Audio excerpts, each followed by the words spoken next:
Hello and welcome to Camp Arowana's Bedtime Story with CoreyD. I'm CoreyD, and today you'll notice that we're in Stearns Cottage instead of in Washington Cabin where we normally do our bedtime stories. That's just because there's no electricity in the Mountain and Bay cabins right now, and I didn't want to walk any further. So today we're doing Bedtime Story in Stearns Cottage. And today we are also doing the story called A Parable About the King.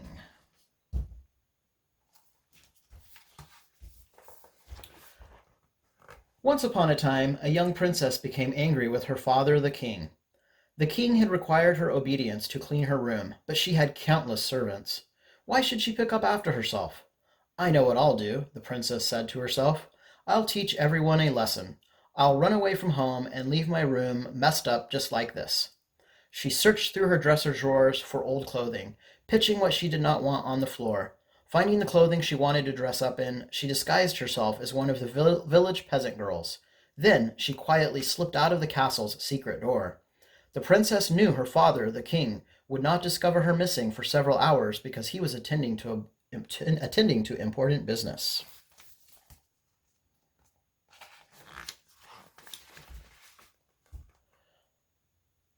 Walking a short distance, the princess soon found herself in a neighborhood lined with markets and merchants. On a narrow back street, she met a group of children playing stickball. She thought to herself, they are having so much more fun than I ever have. I'm tired of being a princess. I shall be like them. It wasn't long before the children asked her to play stickball with them. She was so happy. The princess quickly caught on to their game. She elbowed whoever got in her way, just like them. She cursed whenever she missed the ball, just like them. And when she fell, plop, she fell straight into the mud, just like them.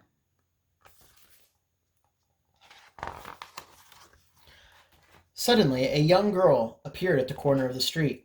She called to the children, "Come, hurry! Something really big is happening on Main Street." Sticks flew into the air and the children ran toward Main Street. The princess was quite proud of herself, for she could run very fast, just like them. When the children reached Main Street, they reached a crowd of people who were oohing and awing over something. The children shoved and pushed their way through the crowd, only to meet the stares of the finely dressed men and women standing at the front of the group. "Go away, you filthy children," one woman said. Incensed, the princess said, "I am no filthy child. I am a prince." Her words trailed off. Looking at the children standing around her, she thought to herself, I used to be a princess. Now I'm just like them. With new resolve, she began to elbow her way through the crowd again, purposely getting mud on the hems of the fine dresses and skirts.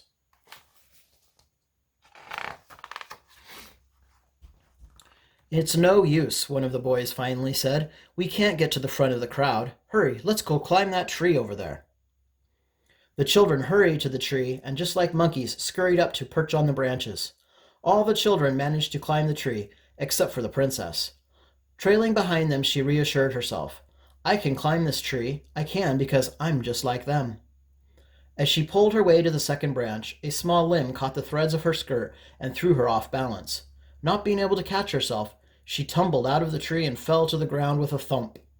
The adults turned around and peered at her with disgust. The children in the tree laughed and yelled at her, "Get up here, quick! It's coming, it's coming!"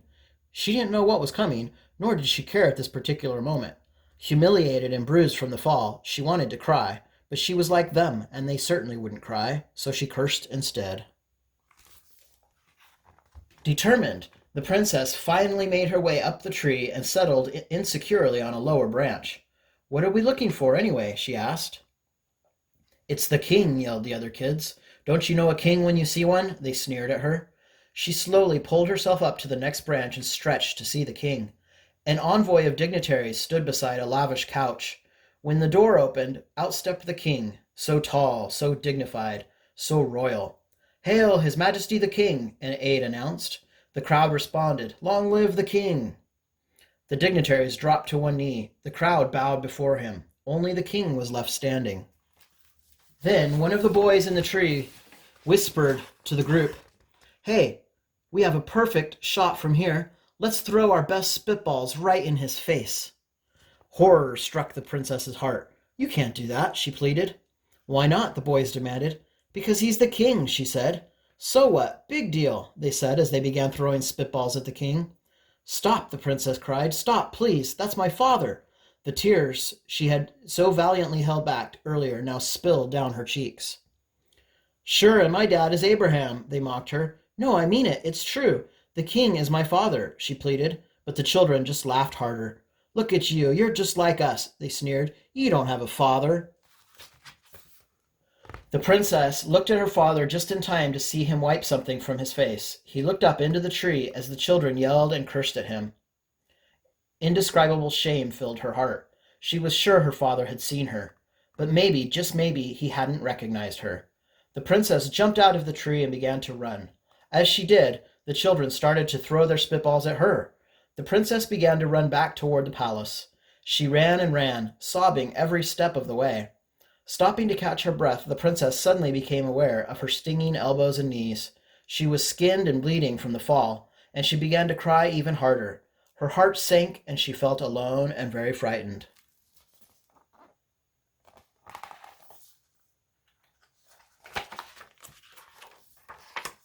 Making her way slowly back to the palace, she discovered to her horror that the secret door was now locked. She ran to the next door, but it was locked too, as was the next and the next door. Oh no, she cried. I am locked out and I have no place to go. The palace is no longer my home. The princess knew that only the front door remained unlocked. I can't possibly use the front door, she thought. Everyone will know how foolish I have been. Everyone will look at me, and I look just like them. So she waited, and trying desperately to think of some way to get out of this terrible mess. Finally, too sore and too hungry to think any longer, she gave in and headed for the front door. With torn clothes, filthy hands, and a tear-streaked face, she lifted her hand and knocked once, slowly, timidly.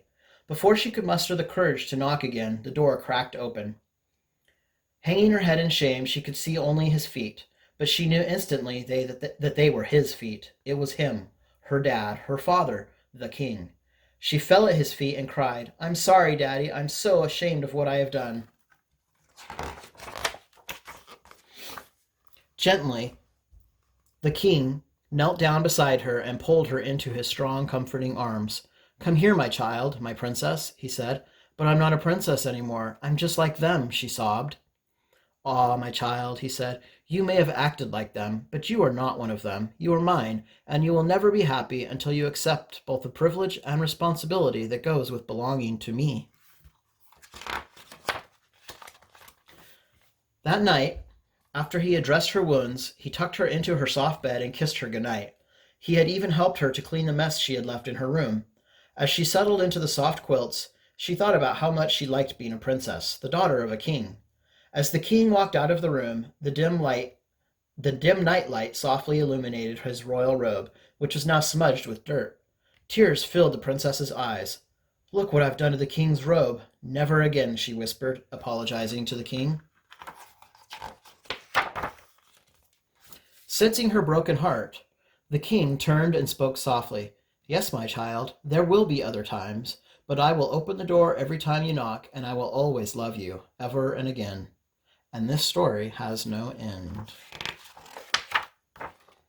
And there's a little scripture verse to go along with it. Matthew 25:34. Come, you who are blessed by my Father, take your inheritance, the kingdom prepared for you since the creation of the world. And that is a parable about the king. Thank you for joining me this week. As we enter into the Thanksgiving week, may we remember the things that we are thankful for. May we show gratitude for the things in our lives, that we wouldn't shrug them off as the princess did, but that we would continue to live in the blessings that we have and be willing to share them with others instead of fleeing from the many things that our Father has done for us. Thank you for joining me, and we'll see you next time. Good night.